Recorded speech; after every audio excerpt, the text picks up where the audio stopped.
भारतीय जनसंघ के संस्थापक डॉक्टर श्यामा प्रसाद मुखर्जी के बलिदान दिवस पर सोमवार को प्रदेश कार्यालय के सामने अरेरा मंडल वार्ड क्रमांक 45 के बूथ क्रमांक 159 स्थित डॉक्टर श्यामा प्रसाद मुखर्जी की प्रतिमा पर मुख्यमंत्री डॉक्टर मोहन यादव, भाजपा के प्रदेश अध्यक्ष व सांसद विष्णु दत्त शर्मा एवं प्रदेश संगठन महामंत्री हितानंद सहित पार्टी पदाधिकारी, जनप्रतिनिधियों ने पुष्पांजलि अर्पित कर उन्हें नमन किया। डॉक्टर मुखर्जी जी के बलिदान दिवस के अवसर पर हमारे यशस्वी प्रदेश अध्यक्ष जी श्रीमान विष्णु दत्त शर्मा जी ने सारी बातें रखी है और हम सब ये भी भूले नहीं। डॉक्टर अंबेडकर जी ने धारा 370 का विरोध किया था, लेकिन उसके बाद भी संविधान की एक अनुच्छेद बना करके कांग्रेस ने दबाव से डलवाया था।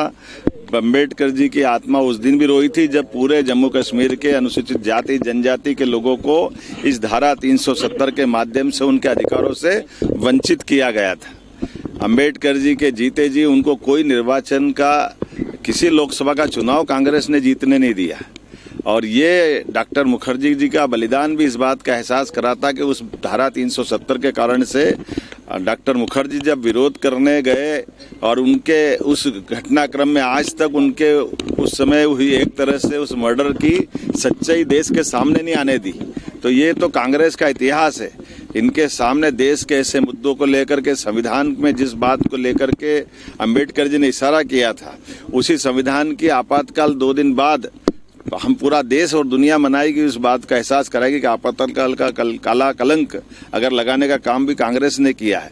तो ये 3 दिन केवल इस अपनी जो कालिख को धुवाने के लिए मध्य प्रदेश के अंदर अपने बिखरते जनाधार के आधार पर जो कांग्रेस अपना आधार खो रही है, वो अंबेडकर जी का नाम लेकर के, संविधान का नाम लेकर अपने पुराने पाप को छिपाने का प्रयास कर रही है।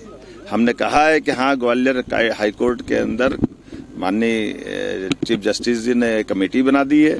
वो कमेटी जो निर्णय करेगी, सरकार उनके साथ है। हमने पहले दिन से कहा, हमारी पार्टी ने कहा है।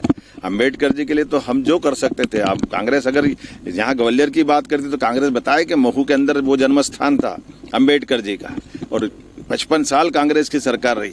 उनके जन्म स्थान पे इनने क्या करके बताया?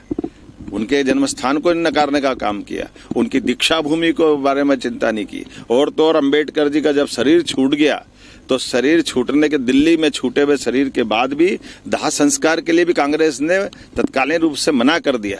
उनकी पत्नी ने विमान से पार्थिव शरीर को ले जाकर बम्बई में जब दाह कराया, तो कांग्रेस के लोगों ने उस विमान का किराया भी, जहाँ जिसमें उनकी बॉडी गई थी, उसका पैसा भी अंबेडकर जी की पत्नी से लिया था। कांग्रेस माफी मांगे इन पापों के आधार पर।